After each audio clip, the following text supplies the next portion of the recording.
home gardening, we know the term, right? But I have kind of like stopped using that term, home gardening, because, or backyard gardening. I really find that it takes us into the, a couple of years ago when everything is hard work and you're doing this little bit of thing in your soil, in your backyard, kind of thing. I've changed the term to really home food production, so that people know that they're producing food around their homes. And you're producing all kinds of food around your home. You're producing vegetables, you're producing root crops, you're producing maybe some 1 or 2 fruit trees around your home. So that is what I call, and you have that on a continuous basis, in an organized cycle, you're into home food production. So the people who have a backyard and a front yard, and maybe 2 little sides, everything could be used. Backyard and front yard, and the sides could be used. To really grow food around your home, you basically need air, water, 6 hours of sunlight, and nutrition. 4 basic things, and of course you, right? So once you have 6 hours of continuous sunlight anywhere in your yard, you can grow vegetables, everything safely. So you have to check your yard and see whether your tree or the neighbor tree needs a little trimming or something like that. So you can get 6 hours all across, and that's an observation that you could do. For water, you need to secure your water. Make sure you have some water. You really don't want to put a hose into a pipe every day.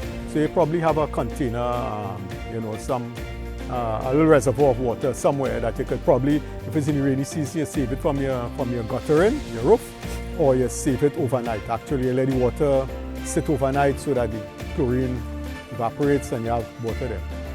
So basically, once you have satisfied those conditions, you can safely plant anything around your home in terms of vegetables.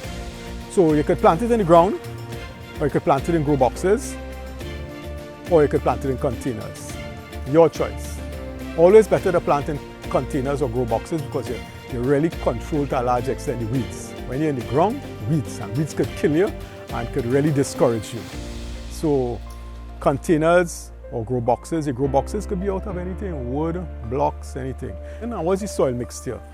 It could be anything. It could be 2 parts soil, 1 part manure, 1 part sharp sand, or 3 parts manure, 3 parts soil, 1 part manure. Any of those combination of mixes.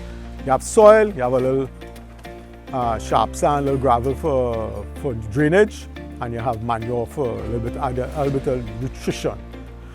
Because you're really trying to stay away from all the fertilizers that you buy in the garden shops, etc.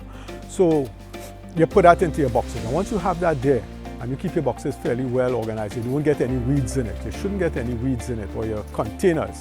But when you go on the soil, you really have to be weeding all the time. The weeds compete with the plants and all this kind of thing. So homeowners need not necessarily plant in boxes and containers and in the ground. They could easily do hydroponics around their home. Hydroponic systems are now very easy to assemble and to manage.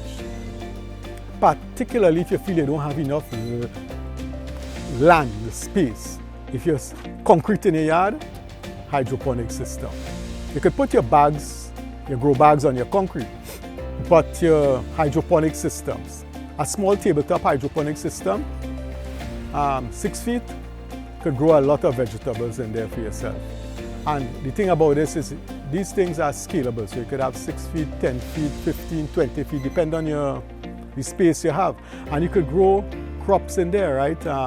Because the system works like this, is recirculating, the nutrients and the water completely circulates all the time, feeding the crops, and it just grows there. We have our technology demonstration park on the road where you can see all these systems that we have there. So it's really a lot of options out there for a homeowner, and it doesn't have to have one system. You could have several of these. You could plant in boxes, you could plant in bags, you could plant in hydroponics, whatever it is around your home. So there's really no excuse. If you have enough finances, it's very easy.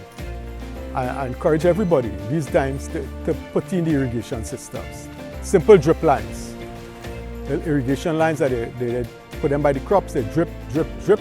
You understand? Or fountain tubes that they just spray out water occasionally, and you could preset that with a timer, a simple timer. So while you're in your office, the timer comes on twice a day, and irrigates your crop. Sometime mid-morning, sometime mid-afternoon, and that's it.